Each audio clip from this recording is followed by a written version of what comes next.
আসসালামু আলাইকুম।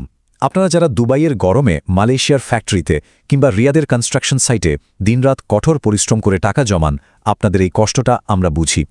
প্রতিটি টাকা আপনাদের ঘামের বিনিময়ে আসে, কিন্তু একবারও কি ভেবে দেখেছেন আপনার এই কষ্টের টাকাটা আপনার জন্য কতটা কাজ করছে? চলুন আজ আমরা এটাই দেখব কিভাবে আপনার জমানো ১ লাখ টাকাকে একটা অলস সম্পদ থেকে আয়ের উৎসে পরিণত করা যায়। আচ্ছা, চলুন একদম সরাসরি একটা প্রশ্নে চলে যাই।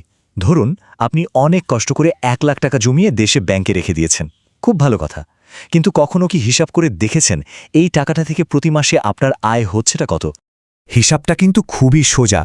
টাকাটা যদি একটা সাধারণ সেভিংস অ্যাকাউন্টে পড়ে থাকে, তাহলে মাসে আসবে বড়জোর ৩০০ থেকে ৩৫০ টাকা। আর যদি একটু বুদ্ধি করে কোনো ভালো সেভিংস স্কিমে রাখেন, তাহলে হয়তো মাসে প্রায় ৮৫০ টাকার মতো আসতে পারে। হ্যাঁ, ঠিকই শুনেছেন, মাত্র ৮৫০ টাকা। হয়তো ভাবছেন, আরে কিছু না করার থেকে তো ভালো। কিন্তু এই সামান্য পার্থক্যটাই হলো আপনার অলস টাকার সাথে কর্মঠ টাকার আসল তফাৎ। মানে বছরে প্রায় ৬,০০০ টাকা, যা আপনার পকেটে আসতে পারত, কিন্তু আসছে না। আর আসল সমস্যাটা কিন্তু এখানেই। আপনার টাকা হয়তো ব্যাংকে কমছে না, কিন্তু প্রতি বছর জিনিসপত্রের দাম বাড়ার কারণে, মানে মুদ্রাস্ফীতির কারণে এর কেনার ক্ষমতা কিন্তু ঠিকই কমে যাচ্ছে। একেই বলে নীরব দারিদ্র্য। ব্যাপারটা এমন যে আপনি বিদেশে জেগে কাজ করছেন আর দেশে আপনার টাকাটা ঘুমিয়ে আছে। তাহলে চলুন আর দেরি না করে এই ঘুমন্ত টাকাকে জাগিয়ে তোলার উপায়গুলো নিয়ে কথা বলা যাক। কিভাবে আপনার পরিশ্রমের সঠিক মূল্যটা আদায় করে নেওয়া যায়, সেটাই আমরা এখন ধাপে ধাপে দেখব।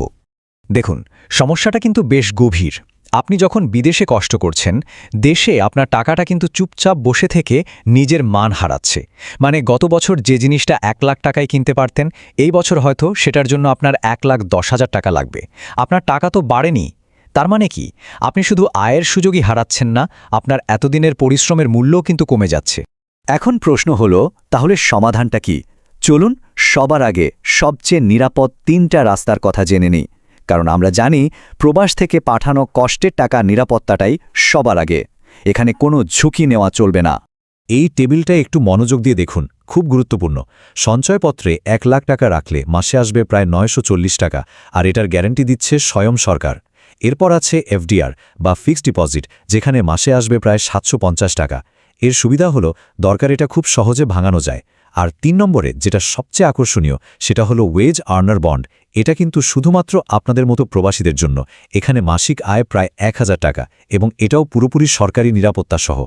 হ্যাঁ, এই ওয়েজ আর্নার বন্ড কিন্তু আপনাদের জন্য সরকারের পক্ষ থেকে একটা বিশেষ সম্মান, একটা সুবিধা। দেশের অর্থনীতিতে আপনাদের যে অবদান, এটা তারই একটা স্বীকৃতি। তাই নিরাপদ বিনিয়োগের মধ্যে এটাই আপনাদের জন্য সেরা একটা অপশন। ঠিক আছে, নিরাপদ পথের কথা তো হলো।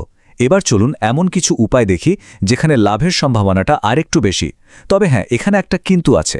মনে রাখতে হবে, বেশি লাভের আশায় এমন কোনো ফাঁদে পা দেওয়া যাবে না যেখানে আপনার কষ্টের আসল টাকাই গায়েব হয়ে যায়। তাই এখানে একটু সাবধান থাকতে হবে। এখানে দুটো পথের তুলনা করা যাক।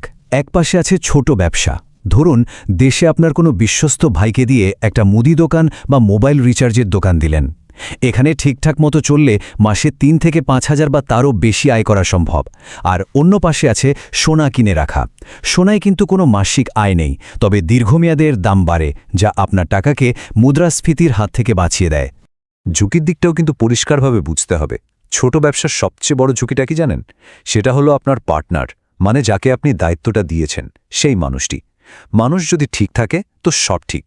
আর সোনার ক্ষেত্রে ঝুঁকিটা হলো আন্তর্জাতিক বাজারের দামের ওঠানামা। এটা একটা ধীর গতির প্রক্রিয়া, কিন্তু ব্যবসার চেয়ে তুলনামূলকভাবে নিরাপদ সঞ্চয়। এই একটা কথা একেবারে মাথায় গেঁথে নিন।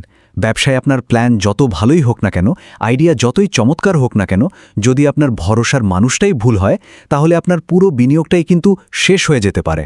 তাই অংশীদার বা পার্টনার বাছাইয়ের সময় আবেগকে একদমই প্রশ্রয় দেওয়া যাবে না। এবার এমন একটা বিনিয়োগের কথা বলবো যেটা নিয়ে হয়তো অনেকেই ভাবেন না, কিন্তু এটাই হতে পারে আপনার জীবনের সেরা বিনিয়োগ। আর সেটা হলো নিজের ওপর বিনিয়োগ করা, মানে নিজের দক্ষতা বাড়ানো। আপনার ১ লাখ টাকা থেকে কিছু অংশ খরচ করে যদি ডিজিটাল মার্কেটিং, গ্রাফিক ডিজাইন বা ভিডিও এডিটিংয়ের মতো কোনো একটা কাজ শিখে নেন, তাহলে ভবিষ্যতে আপনার আয়ের পথটা বহুগুণ বেড়ে যাবে। এটা হয়তো সরাসরি মাসিক আয় দেবে না, কিন্তু ফিউচারে আয়ের অনেকগুলো নতুন দরজা খুলে দেবে। বেশ অনেকগুলো পথ নিয়েই তো কথা হলো। এবার আসুন সব মিলিয়ে একটা বাস্তবসম্মত সলিড প্ল্যান দেখি, যা আপনি বলতে গেলে আজ থেকেই শুরু করতে পারেন। আপনার ১ লাখ টাকার সবচেয়ে স্মার্ট ব্যবহার কি হতে পারে, চলুন দেখি। দেখুন, বেশিরভাগ মানুষই শুধু প্ল্যান করে, ভাবে, কিন্তু কাজটা শুরু করে হাতে গোনা কয়েকজন। আপনাকে সে দলেই থাকতে হবে। প্রথম কাজ হলো পুরো টাকাকে এক জায়গায় না রেখে 3 ভাগে ভাগ করা। আমাদের লক্ষ্য একটাই, ঝুঁকি কমানো এবং একটা নিরাপদ মাসিক আয় নিশ্চিত করা। আর খুশির খবর হলো এর জন্য যা যা করা দরকার তার অনেক কিছুই এখন ঘরে বসেই অনলাইনে করা যায়। এই স্লাইডে দেখুন, এটাই হলো সেই স্মার্ট পোর্টফোলিও।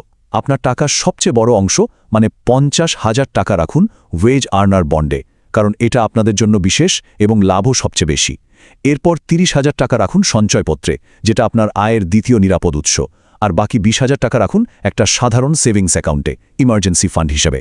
হঠাৎ টাকা দরকার হলে যেন কারো কাছে হাত পাততে না হয়, এই টাকাটা সেই সময় কাজে দেবে। এই পরিকল্পনা অনুযায়ী আপনার কোনো বাড়তি ঝুঁকি ছাড়াই প্রতি মাসে প্রায় 882 টাকা করে আয় হতে থাকবে। এখন মনে হতে পারে 882 টাকা তো খুব বেশি না, কিন্তু একবার ভাবুন, এই টাকাটা আসছে কোনো ঝুঁকি ছাড়াই। আপনার ঘুমন্ত টাকাটা জেগে উঠে এই আয়টা করে দিচ্ছে। বসে থাকার চেয়ে এটা অনেক ভালো, তাই না? শেষ করার আগে এই মূল কথাটা আরেকবার মনে করিয়ে দিই, আপনারা সবাই টাকা আয় করার দক্ষতায় পারদর্শী, না হলে প্রবাসের মতো কঠিন জায়গায় টিকে থাকতে পারতেন না। কিন্তু আসল স্মার্টনেস বা বুদ্ধিমত্তা হলো সেই আয় করা টাকাকে দিয়েই আবার আয় করানো। আপনার পরিশ্রম করা টাকাটাকেও আপনার মতোই পরিশ্রমী করে তোলাই হলো আসল খেলা। তো এখন সিদ্ধান্ত আপনার। এই পুরো আলোচনা শোনার পর আপনার কষ্ট করে জমানো 1 লাখ টাকা নিয়ে আপনার পরবর্তী পদক্ষেপ কী হবে? আপনি কি আপনার টাকাকে আগের মতোই ব্যাংকে ঘুম পাড়িয়ে রাখবেন, নাকি তাকেও আপনার মতো একজন কর্মঠু কর্মী বানিয়ে তুলবেন? আপনার আজকের সিদ্ধান্তই কিন্তু আপনার আগামী দিনের আর্থিক ভবিষ্যৎ নির্ধারণ করবে।